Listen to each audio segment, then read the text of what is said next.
on Sports. Dan Favale of Bleacher Report and the Hardwood Knocks Pod is here. What's up, Dan? Thanks for joining us. Oh, no problem. Thank you for having me, Alan. How are you doing? Good, man. Let's start here. You know, we reference your articles a lot on this show, so I can't wait to kind of dig a little bit deeper into them. But I want to start in a more broad sense. Everybody keeps talking about how crazy this offseason is going to be, whether it be trades, not so much free agency just because of the names, but are you hearing the same thing? Is this going to be an explosive summer, or are we in line for a bit of a letdown because these expectations keep rising? You know, I kind of feel like we're in for a little bit of a letdown because I keep hearing what you're hearing, that this summer is going to be bonkers. And then my follow-up question always how is that working when all these teams are navigating the aprons and in these weird spots and no one has like a clear-cut answer? They kind of just point to, well, Giannis will get traded. And then if he does, that will have this trickle-down effect in addition to Kevin Durant getting traded. And so we know KD is gone, but I think like Giannis might be the domino that changes everything, because if he gets moved, what are the Bucks doing? Who's giving up all this stuff to get Giannis? Right. And then I do think that like there are some inflection points with a Houston, as an example. If they're willing to go all in on someone who's not Giannis or Kevin Durant, like, is that a Devin Booker name? Is it someone else? Could we get a surprise in Atlanta if Trae Young doesn't sign an extension? So there's definitely a ton of pivot points, but when you just look around the league at where teams are financially and some of them with their assets, I also kind of struggle to think like, okay, Kevin Durant will get moved, but what are we really guaranteed to see after that?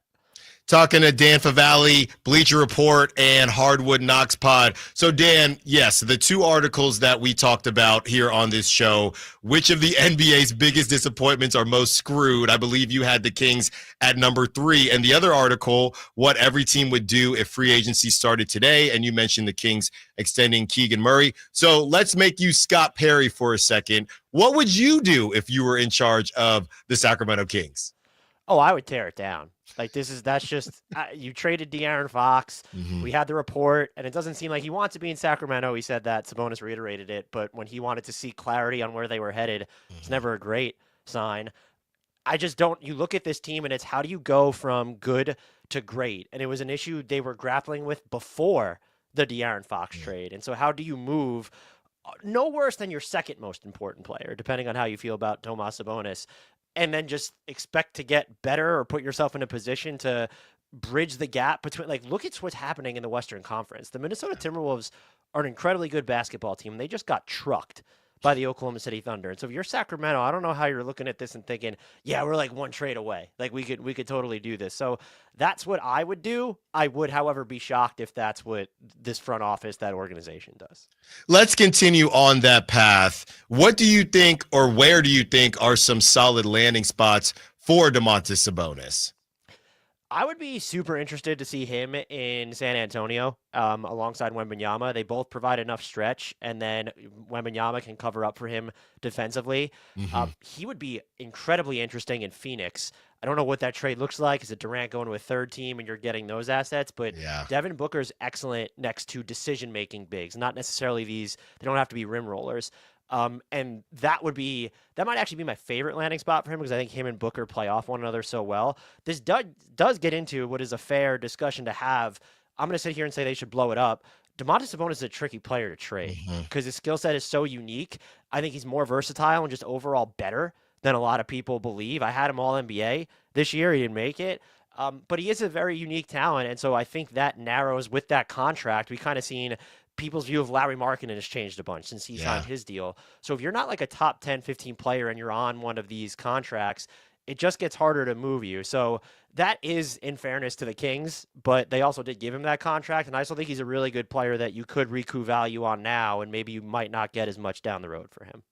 Talking to Dan Favale, covers the NBA for Bleacher Report, also host of the Hardwood Knocks Pod. Okay, we talked about Domantas Sabonis. Now let's go to another confusing piece. Dan, every day, and by the way, before we continue, you dropping the reunion of Domantas Sabonis and De'Aaron Fox on a Tuesday, Dan, I wasn't prepared for that. Let me just put that out there right now. We glossed over it, but I gotta go back to that. So great stuff by you. As we move to another confusing piece, DeMar DeRozan. What in the world is his value? Sometimes I wake up and I think his value is, wow, well, if you don't win the Kevin Durant sweepstakes, this is a good, complimentary piece. And then other days I wake up thinking, I don't know if everybody is on board with what DeMar DeRozan does, and does he want to come off the bench for $24 million? What is DeMar DeRozan's value to you? I would be shocked if they got more than like a top 18 protected first round pick for him at this point. I think he's a useful player, but he's another really, when you look at his limitations and he's getting older, how long can you bank on him to play at a high level? I think that their best case scenario is just that Miami ends up being really desperate to find a primary offensive playmaker. Tyler Hero's gotten better, but that's just not his role. And they're willing to give you something for him, and maybe it's part of a multi-team construction where you're filling a need because Miami doesn't really have talent that helps you fill your needs at the moment. But it's tough. It's so hard to find a team that could come and be like, well, we want DeMar DeRozan, and we're willing to give you even a lottery-protected pick and more for him. I just don't think that team exists right now. Dan, one more for you. I know I let you be Scott Perry. You said you'd tear it down, but now we're going to come back to reality, and the reality is the reports that the Kings aren't going to tear it down. So you're Scott Perry again, Dan, but you can't tear it down. Now what do you do? Go get a point guard. I mean, Sabonis said it himself. I think it was at his exit interview that they need a point guard. Go get one. Zack Lavine, DeMar DeRozan, Malik Monk, they're all good secondary playmaking guys. You need an actual point guard. And it helps that you have Sabonis, so I don't think it needs to be someone who has to dominate the ball. But you mentioned his name before I hopped on here. Kobe White's a name I circled. I mean, the Bulls have no idea what they're doing, and he would just be an excellent fit next to Domantas Sabonis. But you could look at, is there some type of weird challenge trade out there like Zack Lavine for Jamal Murray? Is that something, if you're the Kings, that you consider? You want a point guard that's used to, I think, playing off others. And so I'd be in agreement with you. I think I heard you on another podcast recently. I don't want a Trae Young in Sacramento. That's not who I want alongside Domantas Sabonis. But go out and get a point guard that could complement him for sure. Is there just a bonus one for you? Then we'll get you out of here. Thanks again, Dan. Is there any world where Zack Lavine either, I don't know if takes a leap is the term, but takes a leap or possibly has another good season or good first half of the season and a team is interested? Or should the Kings just kind of settle in? And I think ownership wouldn't really mind that. Should the Kings just settle in to this year? And then when he opts into basically $50 million next year, should we all just prepare for Zack Lavine on the Kings for the next 2 years? I would prepare to have him at least for the next year, but I think where I've diverged from consensus the most recently is I think Zack Lavine's become an incredibly underrated basketball player. And people like to come back to the lack of postseason success.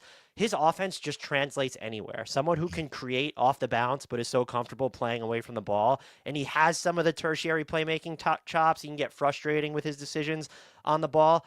It's a lot of money, but that dude can literally play on every single team. And so I think if you're the Kings and you were actively looking to move him, you mentioned Kevin Durant before, the teams that miss out on him, or just these teams that need the offensive infusions, if they don't want to give up a ton of mega assets, Zack Lavine might be a name you circle over the offseason, or his salary, tough to move at the deadline. But as we get closer to February, if teams get desperate, this is a really good offensive basketball player. And I think that a lot of people have just lost sight of that for whatever reason over the past few years.